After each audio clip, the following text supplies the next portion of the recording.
tomela mo masanga mais le biloko ezaki sacré baki kozwango na kata fête wana na ba concubine na ye na basi na ye bazozwa tuko masanga wana bazosopa ngo na ba kalisi wana ba kalisi en or bien aimé ba kalisi en or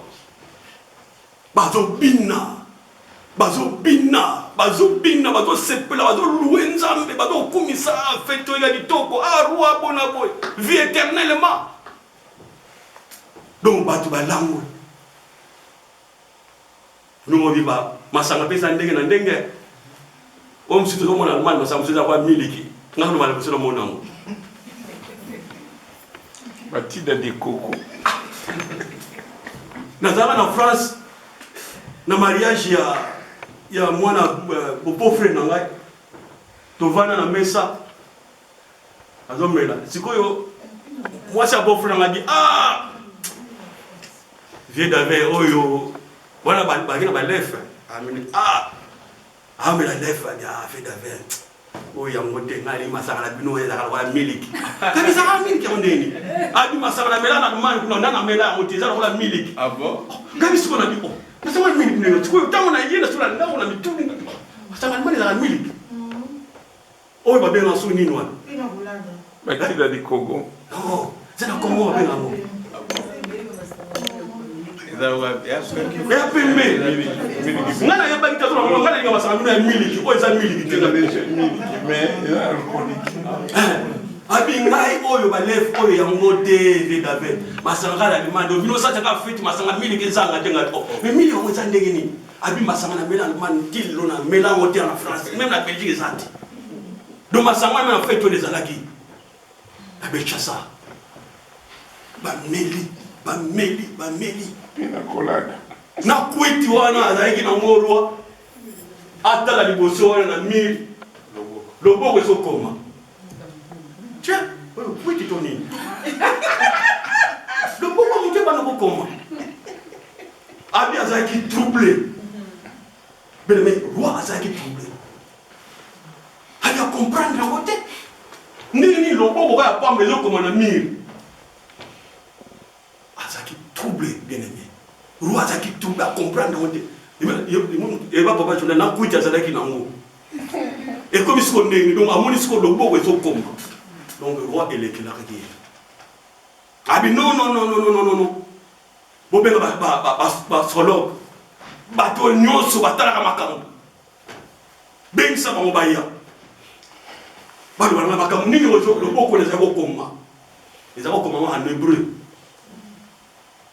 abengisi bato donc faites pesi mo budu donc roi azui na trouble ya komona ke loboko ya mutu ezokoma na ni mais le tout la même so loboko ezokoma et c'est ça nous donc kimate donc de faire troubler le roi et troubler le roi à rassembler parce que l'homme bato nyonso batalaka makambo ali bo expliquer ngai le makambo yo loboko ekomi potama yango ekomi loboko ekende longo nango mais makambo tikali sikoyo explication loboko ekomi wana faut explication pour comment qu'on a en hébreu abengi bato na ye bato aza kotiela motema bastrologue badivin baye koexplike ye eloko nini bakomi kuna na kwiti oyo azalaki nango bien-aimé abengaki bango nyonso bayaki bema ta mutu moko te akoko explike epai ya roi malgré bamakambo nango azalaki nango roi azalaki tula limeno siko tokosala ndenge po bino bozokoko explike ngai isi makambo bakomi na mili te bien-aimé reine abimi abina roi pour roi a changé même couleur nous autres donc même que le cambrier nous autres donc a changé a comme même la couleur dans nous autres abi et là comment est tout ça yote on a la crainte na zana mutu moko akoyeba ko expliquer yango azana intelligence azana sagesse azana esprit supérieur Vois même, papa n'a eu à checker mon compte, va se rendre nyonso ya Babylone. Daniel Wan. Azaki mon compte va se rendre nyonso ya Babylone. Abi yende, ah ouais, on peut son explication. Bele va bengi saki Daniel. Daniel ayaki. Aye, amoni yango, abi roi ko se troublé te. Abi mais olinyo yebi sanga expliquer ngapo na bengi bato ba ye ba expliquer na yo côté. Mais depuis que Nzambe azakati na yo, pour tous les saints, aux l'intelligence, aux la lumière, Daniel a la lumière. Il y a une explication, il y a une autre. Mais Daniel, après ça, qui explication à une autre. Abi,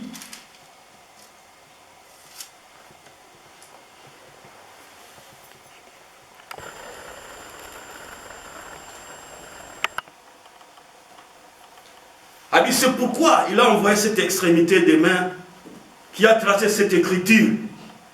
Voici l'écriture qui a été tracée. Comptez, comptez, pesez et divisez. La verset 26, 24, 27. Abi, comptez, comptez et divisez. Comptez, comptez, pesez et divisez. Voici l'explication de ces compter. Dieu comptera ton règne et il mit fin. Abi Nzambe atali yo. Abi ke règne na yo egozala na suka. Ndenge bakomaki wana. Abi règne egozala na suka. Règne oyo ezala ngo bokonzi oyo ezala nango ekomi na fin. Bino bokanisaki bozali boza na fin te. Mais Nzambe alobi ke banda lelo règne non est comme une fin. A quitter à expliquer par moi Jesus. Pesé, tu as été pesé dans la balance et tu as été trouvé léger. Ah bien, Nzambe a tué na balance, a trouvé ça non léger. A dit ça non est loco té. Mais yo sikoto mona ke yo za eloko. Mais Nzambe mona zo na eloko té, eloko té. Donc le fond nous allons nango. Qui a organisé avec nous, nous allons yo monaki yo zali kolo. Ah mais Nzambe mona moni yo léger. Ah bien moni yo léger donc tina mo wote. Po yo lingo kokana, tata na uta ngeka kokana na yé mais tala makamu ya monaki. Bon si yo siko moi. A qui Dieu soit divisé. Ton royaume sera divisé, donné aux Mèdes et aux Perses. Abi ndenge zawana royaume na yo. Et vous allez diviser. Donc, royaume où il y a mon nez, bakoya ko kabula ngo na Mendes na Perse. Donc on écrit va comment na miroir. Abia mono eloko pamba. Atali na balance de côté, mais bon konzo yo za nango et vous allez diviser. Après à l'obi sous na c'est tant explication na et spécifiquement dans Daniel à comprendre la vie. Ah! Comme il y a un qui oye moutako yeba ko sur la songe oye. Ba ko la ça y est collé en or. Pour promesse après c'est comme wana. Oye moutos. Même là ba solo le bazala qui wana bilongo. Oye ko expliquer na songe wana. Alors là c'est collé en or perdre la troisième place na kata gouvernement. Mais la troisième place après président, premier ministre, après premier ministre. Tu dis que mon candidat il y a Sénat. Il y a un pouvoir. Donc, Daniel a commis à Okoma, troisième personnalité dans le gouvernement, il y a Babylone. Bien aimé, il y a ça, Daniel, Ninouana, couronne wana d'or. Puis il y a une place dans le gouvernement. Amen. Donc, bien aimé, les Camonio sont présents à Souka. La fin est allée. Mais Dieu n'a pas de fin. Le royaume de diable n'a pas de fin. Oh, il s'agit de ça bien aimé, Ezana Souka. Amen. Ezana Souka bien aimé. Conclusion à Bisso bien aimé. C'est vrai que ton monio, c'est seulement qui, dans le roi Belchassa, il y a des conséquences, il y a péché. Et il y a des kotalisa biso bana na Nzambe kitomoni oyo c'est salemi bien ndako na Nzambe ezali ndako ezali saint esika miso ya Nzambe ezali komona butu na moi donc Nzambe azali kati na temple bien biloko tozomona oyo na kati ya temple tomona ngo biloko pamba te c'est sacré. Et ça sacré. Tous les hommes pour les Nzambe et dans la ça m'a beaucoup pas. Mais biloko les a sacré déjà. Dès que comme dans donc ça sacré.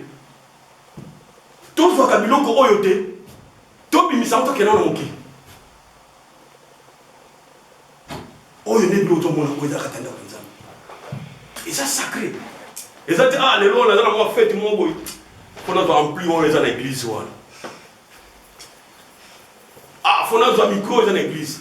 Ben mais tout tika yango ezali malamu te. Pour te bloquer ça sacré. Et c'est que les gens na katanda kwa Nzambe. Et ça msala katanda Nzambe ezali pas yembela Nzambe pas kumisa Nzambe. Et quand on kumisa ba tranquillité. Pour yo comme le micro yo kena ngokuna. Ba banu yembela ba tranquillité. Et il y a Christ ezali magie. Et quand il y a et comment il y a bon vimba. Mais si vous avez un film, vous avez un Nzambe. Bien Nzambe, azali Nzambe. Azali Nzambe, bien aimé. Tous ont conscience que le loco ya Nzambe, tout le monde dit bandate. Et ça va vers tout le monde, on va s'animer. Bien aimé, c'est le loco ya temple.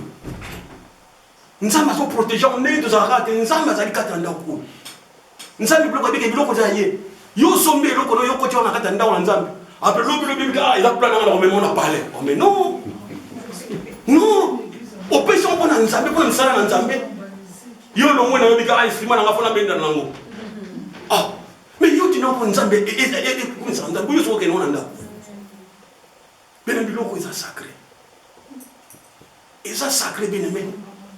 Tala sort oyo bechaba azwaki.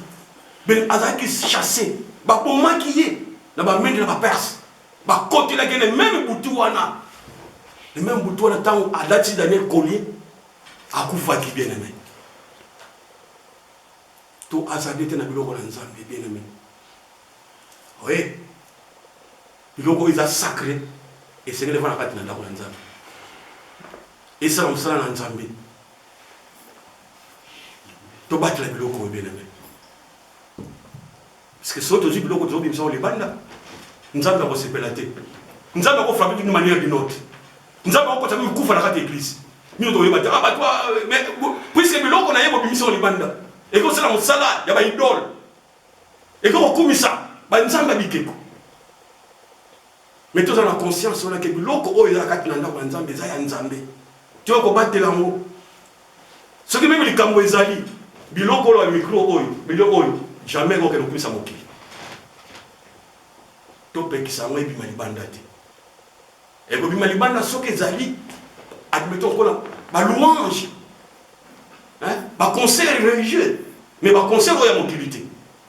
C'est pas ça que le drum on fait un drum dans les bombes belges. Pour une musique on a fait bête, tu as un drum. Non, oh ils sont sacrés, le roi ils sont sacrés. Alléluia. Amen. Donc, tous ont la conscience. Peut-être Nzambe a frappé ton gâté. Pour Nzambe a frappé le peuple de Dieu. Donc, il y a Nzambe. To bon Nzambe pour Nzambe, pour essayer de faire Nzambe. Total, il y a un psaume 100, Proverbe 16.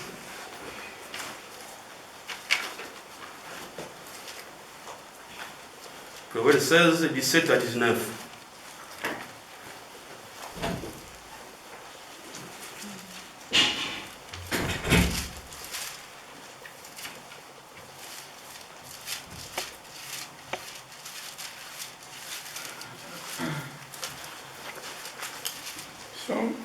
Proverbe 16, 17 à 19.